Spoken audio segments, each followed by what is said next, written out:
Hello there. Welcome to the Right Tools webinar, Writing for the Common Core State Standards. This is Alice Greiner, author of the Right Tools, along with my colleagues Teresa Reedy and Carolyn Simmons. I met very briefly many of you in the past 18 months when you attended my writing session at one of the 90 School Summit conferences with Doug Reeves. Others of you have had for professional development from the Right Tools led by either me or one of my talented colleagues. But before we begin, we have a little bit of housekeeping to do. So let's take a look at this next slide.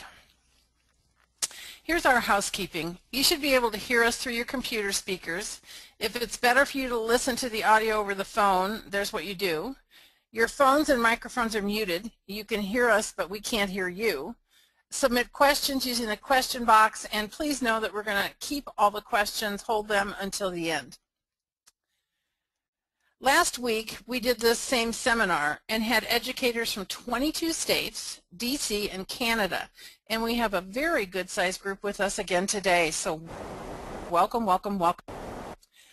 I'd like to get a sense of your familiarity with the Right Tools, so I'm going to ask you, if you would please, take this first polling question. It'll come up here in a second on the screen. How familiar are you with the Right Tools training and coaching? You have 4 options there, from lots of training to only 101. To some of you probably have just seen me for 90 minutes at a conference or some kind of presentation, or we had a lot of people last week that were unfamiliar with the Right Tools but were tuned in to find out more. So as we wait for you to do that and to get the results, let me tell you about our 6 goals today. The first is to give you an overview of some key components of the Common Core State Standards ELA standards. Second, make an announcement about some new Right Tools materials and when they'll be available. Next, give you a preview of how Right Tools addresses one standard, summarization, across grades K-12. Then we'll tell you about what you can expect in the new materials and in our new workshops. After that, we'll make you aware of some 3-day preview workshops we'll be doing around the country late this summer and early fall. And finally, we'll answer your questions that come up during the webinar, though, as I mentioned, we will save all those questions until the end. And last week, oh my gosh, we probably spent 15 minutes on questions. Look at that, perfect timing. Here are our results. So a quarter of you have had Right Tools 101, our basic training, the modules, and coaching. Some of you have attended only 101. Another quarter of you have seen me at a conference or presentation, and then a good chunk of you unfamiliar with the Right Tools. Good to know that information as we start out. So with these, with that in mind, let's take a look at a few acronyms that are part of Common Core State Standards. If you're new to the standards, you need to become deeply familiar with them. That doesn't mean just read them or skim them, but really dig deep into them. And one of the terms you'll see sprinkled throughout is CCSS, which of course stands for Common Core State Standards, but sometimes they just abbreviate it. So know that that's what that means. Another acronym that's in there that could throw you is CCR. And at first they use full terminology, and then they revert to CCR, which of course stands for College and Career Readiness. ELA is another acronym that's very prevalent in the standards, and I know that in different parts of the country where we go to train, ELA means English Language Acquisition, referring of course to English language learners. However, it's important to note that in Common Core State Standards, ELA is an acronym for English Language Arts, which of course puts a whole different filter on it. With these acronyms in mind, as you read and really study the standards, you're going to notice that every teacher in every content area and every student will be affected by these new standards, which emphasize reading and writing and really emphasize informational text more than ever before. For a long time, I've told participants in a workshop that just like it takes a village to raise a child, It takes a whole school to meet standards and pass assessments. Now, finally, some people with clout are specifically addressing the shared responsibility that teachers have. When the ELA standards were created, the developers put 9 different categories under the umbrella of ELA, English Language Arts. They include reading literature, reading informational text. Also included is reading foundational skills, which are the skills needed for reading. In addition, under ELA is writing. Now, you know the Right Tools has been emphasizing this reading-writing connection for years. Then there's language, and that includes vocabulary, grammar, and conventions. Let's not forget the standard for speaking and listening. The standards insist that instruction in reading, writing, speaking, listening, and language be a shared responsibility within the school. The K-5 standards include expectations for reading, writing, speaking, listening, and language applicable to a range of subjects, including but not limited to ELA. The grades for 612 standards are divided into 2 sections, one for ELA, English Language Arts, and the other for history, social studies, science, and technical subjects. This division reflects the unique time-honored place of English Language Arts teachers in developing students' literacy skills, while at the same time recognizing that teachers in other content areas must have a role in this development as well. So they're making that crystal clear because they also have these ELA standards for specific content areas. Right Tools is addressing every one of these in our new training and new materials. Although we're proud of the fact that we've already been addressing these standards in our training, we will now be making these connections even clearer again and again and again in our materials and in our training. It's also important to be aware of the growing emphasis on reading informational text. This chart addresses, by grade level, the shift from a 50-50 split of time in 4th grade between literacy, reading fiction, and reading informational text, nonfiction. Notice how the balance begins to shift toward more informational text in 8th grade and then is heavily weighted in favor of informational text by 12th grade. On this next slide, the chart addresses the percentage of time that should be spent on different types of writing. We notice that in 4th grade, when we combine the time spent on opinion writing and informative explanatory, we should be spending 65% of our writing time on those 2 text types. By 8th grade, when combined, this grows to 70% and peaks at 80% by 12th grade. Don't you agree that's quite a shift in emphasis for most classrooms? But how prepared are classroom teachers for these new requirements? I'm going to pause for just a second and ask you to participate in our second polling question that should pop up here in just a moment. How many days of Common Core State Standards training for teachers, keyword teachers, has your district done so far? Less than a full day or all the way up to 4 or more days? How many days of Common Core training has your district done so far? So we'll wait for that to come through. Last week, it'll be interesting to see what this week shows. Last week, we were floored at how many districts had done virtually no training so far. And as you know, it's 2014 when those standards have to be implemented. So we're waiting, waiting, waiting. I'm sure they'll pop up in a minute. Here we go. Yikes. This is very similar to what we saw last week. The great preponderance have done less than a full day with teachers. So thank you for taking that poll. Whoops. Now, the reason most of you have joined us today is that you have an interest in this question.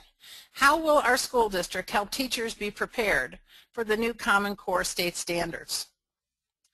As we thoroughly studied Common Core State Standards, we recognize that our current materials, our TWT 101 basic binder, and our 8 genre-specific modules, and our training already address most of these new standards. In fact, Carolyn Simmons, who you'll be hearing from later in the webinar, joked that the developers of Common Core State Standards must have had a copy of Write Tools next to them as they wrote the ELA standards. We've made significant changes to Write Tools materials because we want all teachers,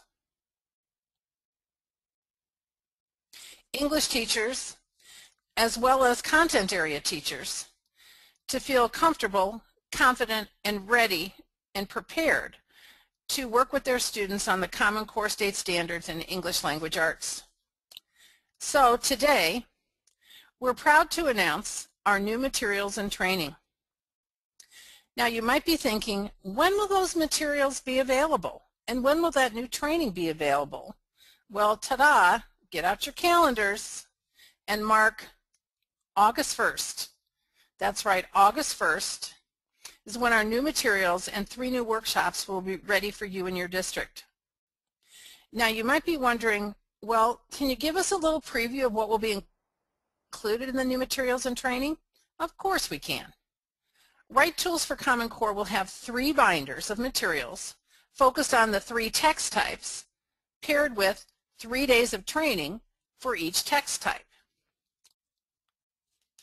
One binder will focus on informative explanatory.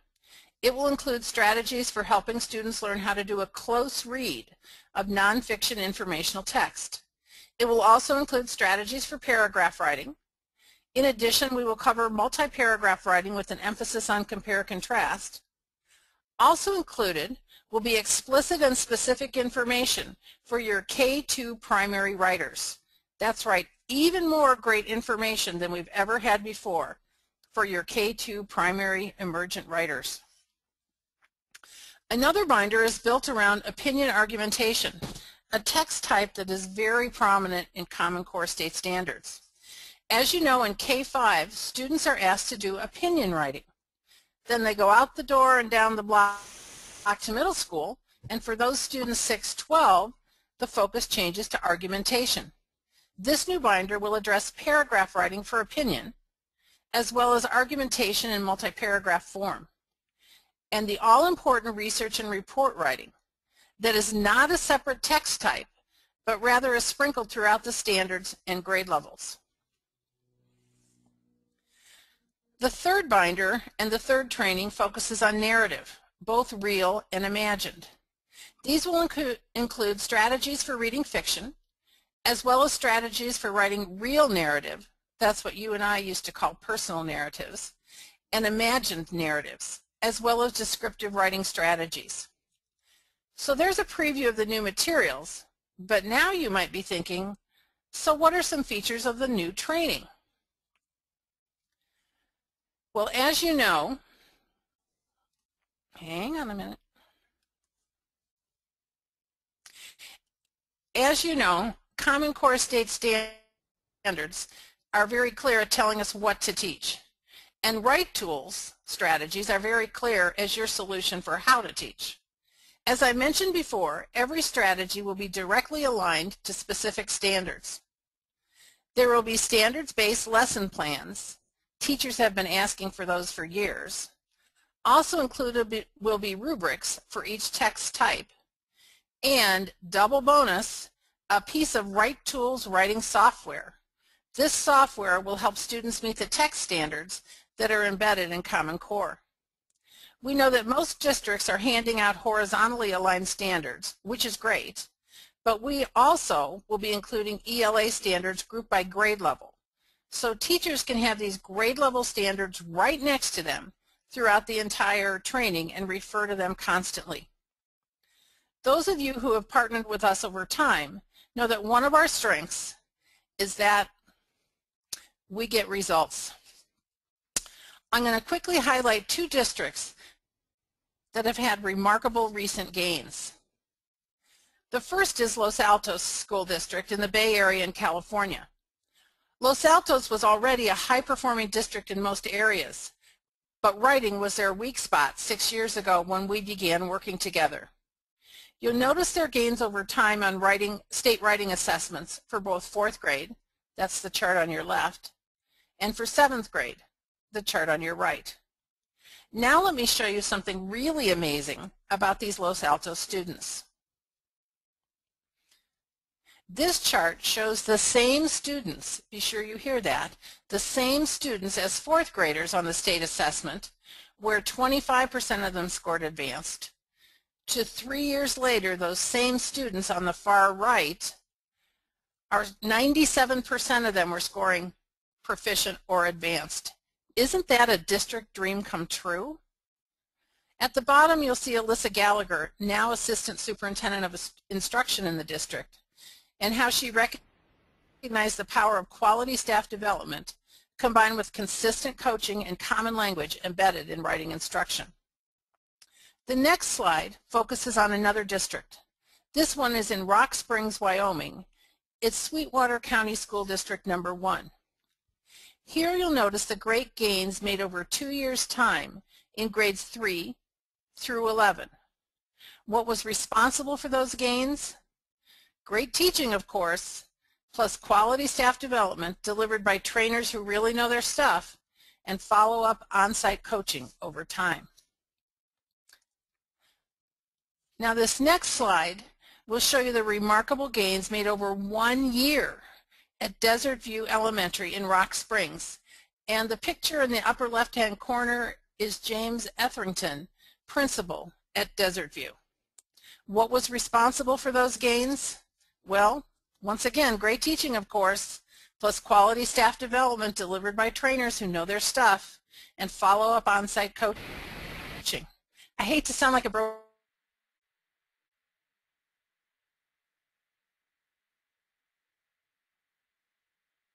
in the Center magazine, hang on, I can't advance for some reason.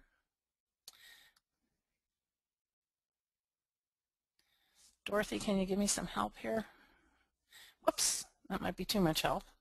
These 2 districts were recently featured in the Center magazine, published by Doug Greaves' organization, the Center for Leadership and Learning. If you'd like a copy of this article, we'd be glad to send it to you. Just drop us an email. Our email and website will be the last slide you'll see at the end of our time together today. Also on our website, you'll find links to, among other things, quotes from participants in our workshops, teachers from kinder and 1st grade, all the way up through high school. Now I'd like to introduce my colleague, Teresa Rigi, who will be showing you just one small example of how Right Tools addresses the new Common Core state standards. Take it away, Teresa. Hi. I'd like to share with you a high-yield strategy that's addressed in every grade in the Common Core state standards, and that strategy is summary writing. In the large category of reading informational text, there's a standard that asks students to write a summary. It spans all the grade levels and increases in complexity as the students move from grade to grade. Instruction for this standard begins in kindergarten, where students need to begin preparing for this important skill. And you can see the standard says, with prompting and support, identify the main topic and retell key details of a text. Then you can see how it grows to 4th grade, where again, they end up needing to be able to summarize the text, determine the main idea of a text and explain, and then summarize. Instruction ends with a parallel standard for high school juniors and seniors, where they also have to provide an objective summary of the text. The standards, of course, don't end with the ELA teachers. Look at the expectations for science teachers in grades 6 through 8. They, too, have to have kids provide an accurate summary of the text. Here's a parallel standard for grades 9, 10 history and social studies teachers, again, providing an accurate summary of the text. Just like the Common Core state standards require, we believe that it's essential for students to be able to hear common language and use common strategies to learn how to summarize nonfiction text from the time they begin kindergarten. They need to continue to practice and refine those skills every year using the same common language and common strategies. So let's look now at a piece of informational text from a Time for Kids article that came from the internet. We know you can't see it well enough to read, but we wanted you to know that it's a piece of complex text written at the middle school text complexity band. Here's the text which has been highlighted. The article deals with problems in the Florida Everglades due to python infestation. As you can see, students begin the summary writing process with a careful reading of the text. They highlight the text, looking for information that is the most important, the things they need to remember, and will probably be studying later. Highlighting is a strategy we teach in the active reading day and our informative explanatory training. The strategies in that training day cover the standards for reading informational text. As you know, the percentage of informational text that students will be exposed to increases greatly in the Common Core state standards. So now, after students have read and highlighted, they need to do the first step, which is learning how to write a three-part summary topic sentence. And again, there's three parts. The first part is name it. The second part is verb it. And the third part is what we call big picture, the main idea. Under the Name It section, students are asked to specifically name, in this case, the article, where it came from, Time for Kids, and who the author is. Under the Verb It section, it's really what is the purpose of this? What genre is it? So in this case, it's explaining. And then under the Big Picture, it's the main idea of the entire article. And we cue kids with using 6 to 15 words, I guess, to really sum up the main idea. Next, students write out their topic sentence so it looks like it's in sentence form, and they pull the important ideas from the text and list them using what we call jot dots to help plan for the details they wish to include. So they have these jot dots, and we ask kids to follow what we call the rule of 5, where they don't use more than 5 words on a line.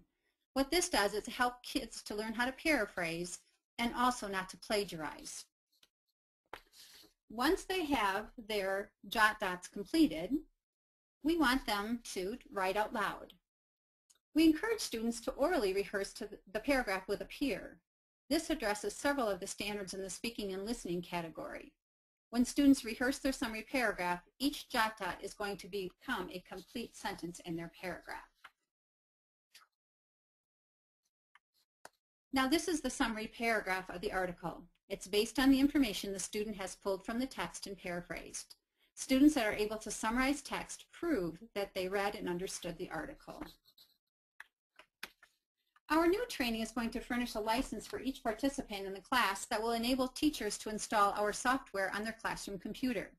It will be very useful with their interactive whiteboards, and in our training, teachers will discover many ways to help students meet the aspects of the technology standards that are sprinkled throughout the ELA standards. Did you know that in the Common Core state standards, 4th graders are expected to be able to keyboard a full page of text in a single sitting? The right tools writing software will give students a chance to practice keyboarding and more academic standards at the same time. Watch this short film. You'll see how the software being used to write the same summary we just discussed in the previous slides, only this time we're keyboarding instead of writing by hand. You'll also see how the software assists students with revising, editing, and publishing the portion of the writing process as well. So as we start, you can see that students are filling in the name it, then they'll do the verb it and the big picture. Again, this is an authentic way to have kids practicing the technology standard. After they have the name it, verb it, and big picture done, they're going to use the jot dots following the rule of 5 and fill in the big ideas. From this, the big ideas, they're going to just click one button, and it's going to turn their big ideas into they're going to turn their big ideas into a sentence, excuse me, and that will become the draft. So once the kids have their big ideas written into a sentence, they're just going to click on a button, and right before their eyes, and this is the coolest part, they don't have to rewrite, but right before their very eyes, it's going to turn it into the draft. So watch how cool this is. So now they have their draft. Typical revising and editing when they're doing the initial writing, because we don't want kids to get stuck on the squiggly line under a word and kind of stop the flow of ideas. So now when they're revising and editing, they can look for better word choice and again synonyms for words that they want to replace. So they're increasing their vocabulary, which is a great strategy too. And I want you to know this is just a teeny tiny piece of what this software can do. The neat part is on the, and again, just remember, the software addresses all of the materials that we have, all the different genres of writing, So kids have an opportunity to really, really practice those technology strands in every single type of writing. Now let's look at an example of a kindergarten student learning the process of jot dots and writing out loud. In this example, the teacher read with the students a piece of informational text on seahorses from a classroom magazine.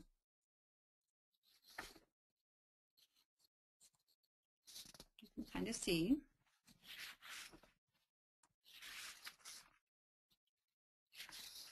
The article was discussed and students identified the big idea from each point made in the article. Once the students had read and discussed the text with the teacher modeled the summary topic sentence. Students then suggested the ideas for the jot dots by going back and reviewing the text. After each jot dot, students drew pictures to help them remember what the jot dot said. This assists students that are not reading all these words yet. Remember, they are kindergartners. Listen to this sweet girl. The article Seahorse Roundup tells information about seahorses. Seahorses are very slow. Some of them are as small as rice. Others are big as a hammer. They don't have any teeth. They have very curly tails like a monkey. They can camouflage to keep safe. When they are very little, their dads carry them in a pouch. As a student is retelling this and going through the different steps, they would point to the jot dots as they go along so they can kind of keep their place, and it helps with the oral summary. Once students have learned this summary writing process, they are able to use it with a variety of reading assignments. This one came from a 5th grade student who had read an article about Benjamin Franklin's accomplishments. This summary is from a high school history textbook. This is just one of a multitude of strategies we teach in our informative explanatory workshop. We have 2 other workshops as well, and they are all stuffed full of practical strategies that model best practices and address the Common Core state standards. Here it is written as a paragraph. Are you interested? Now I'd like to introduce you to another colleague, Carolyn Simmons. Hi. I'd like to tell you about some of the opportunities we have available this summer for you to get a head start on some training for yourself or other people in your district with the Common Core state standards. In a minute, we're going to tell you about some dates and locations, but before we do that, I want to introduce you to our friend Julie Olivet. Julie's the person in our office that answers the phone, responds to a lot of email. So if you have any specific questions about the workshops that we're going to tell you about here in a second, don't hesitate to give Julie a call. And again, we'll have that information up again at the end of the slideshow here. So on the right-hand side, you see the locations and dates for the upcoming trainings. In the very end of July, we'll be in Denver, Colorado, doing the 3-day training on informative explanatory writing. In August, we're going to be in Atlanta, Georgia, doing the 3-day training on opinion and argumentation. Later in August, we'll be in Salem, Oregon, offering the informative explanatory training. And again, right after Labor Day in Chicago, Illinois, the informative explanatory training. We would love to have you send people from your district or come with them. If 3 people from your school or district attend, an administrator can attend for only $75. At this training, you will go through the complete training that we will be offering on a regular basis to schools and districts. You'll get a preview of it. You'll go home with the materials. You'll go home with the software and really have a chance to see if this is something that might fit well with the needs of your district. So if you will look here, we're going to, now I've lost my mouse here. We're going to take some questions, but while we're taking questions, this screen is up with the phone number and our website and our email address if you're having any additional questions. If you would like to register for one of our workshops, if you just go to the website, www.therightTools.net, look for a button that says training or upcoming training. There's actually two different buttons there. Both of them will take you directly to forums where you can register online for these workshops. So we're going to go ahead and open this up to questions and see if we can answer any questions for you. Carolyn, it's Dorothy here. There are a couple of questions that we received.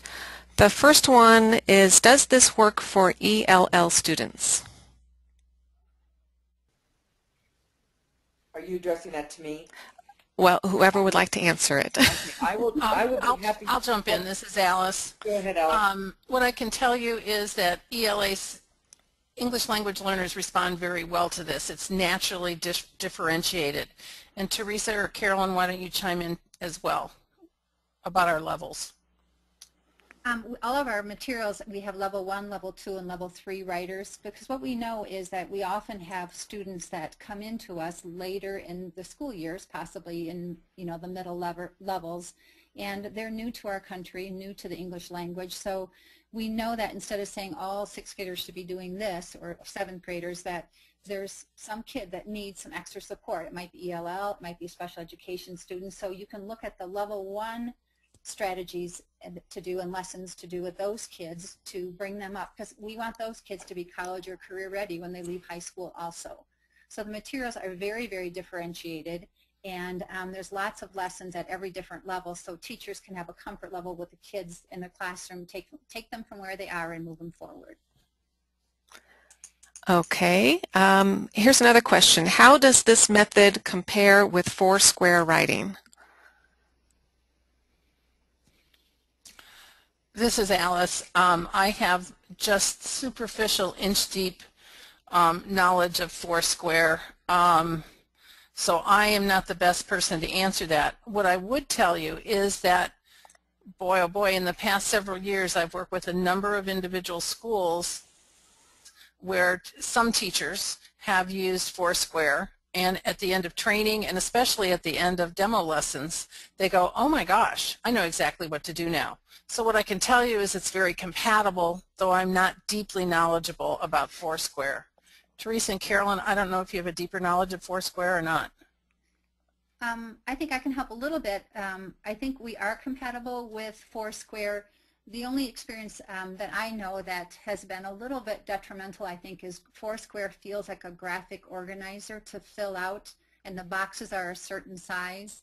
So as kids become more and more advanced, I guess what I like about Write Tools and our planners when kids are planning for their writing, because that's what the Foursquare does also, it allows for that differentiation to happen naturally, that they're not filling out a graphic organizer as they're building a plan that could be as big or as small as they want it to be. Any other questions, Dorothy? Yes. How friendly are your rubrics for folks using a proficiency-based grading system, i.e. Marzano's model? Teresa, Carolyn? Yes, I could speak to that. Our rubrics were developed based on the 6 traits of writing, and we use that assessment model because most of the states that we work in have rubrics that are built around the 6 traits. We use a holistic rubric, so we're looking at a piece of writing as a whole. We want teachers to not just be focusing on the organization or not just focusing on the word choice. Every piece of writing, and this is very compatible with Common Core state standards, every piece of writing needs to be correct in all these different aspects in order to be proficient. We have general rubrics for the text types of narrative and expository, which would include the informative explanatory and the opinion argumentation. We also have some guidelines for teachers to use when they're conferencing with students. We have some specific rubrics that were developed with our trainers in districts that are more checklists to work with kids kind of as formative assessments. So basically we're going to be offering just an assortment of rubrics and other tools that we've tested with kids and used with teachers. Our real goal is to be able to use rubrics for instruction, not just for a summative assessment. And in the training, we'll be able to talk more in depth about the use of the rubrics and you know, how they work not only with the right tools, but how they work with the Common Core state standards. Any other questions, Dorothy? Yes. Will there be any lesson plans as part of the training or materials? Yes, yes, 1,000 times yes. Carolyn, do you want to address that as well? Sure. One of the things we know when we're done with training, we do many, many, many activities during the 3 days of training for each text type that teachers could go back into their room and use as lesson plans. But once they've done those lessons, they're not always sure where to go next. Or maybe that you're a 7th grade teacher and you have those lessons, but you find out the kids did them last year in 6th grade. So our goal is in each of our binders to provide you with additional lesson plans that will be able to be models for lessons that you can then develop yourself on the various text types that we teach. And we'll have lesson plans for every level. In every day of training, there'll be level 1 lessons, level 2 lessons, and level 3 lessons. Now, this is not a complete scope and sequence. We're not going to lesson plan out your entire curriculum, but we will give you lots of tools that will help you get started and get an understanding of the kinds of things that we do with kids to get them writing and keep them writing. And these lesson plans are the good types of lessons we model when we do demo lessons in the classroom. So we listened to teachers who said, please, please give us lesson plans, and there they are. Anything else, Dorothy? I think we have one final question. Do you have materials for primary students? Teresa, you want to address that, or Carolyn? We do. That would be our level 1 students would fall into that primary category typically. And we also have a separate section in one of our binders that addresses primary strategies specifically.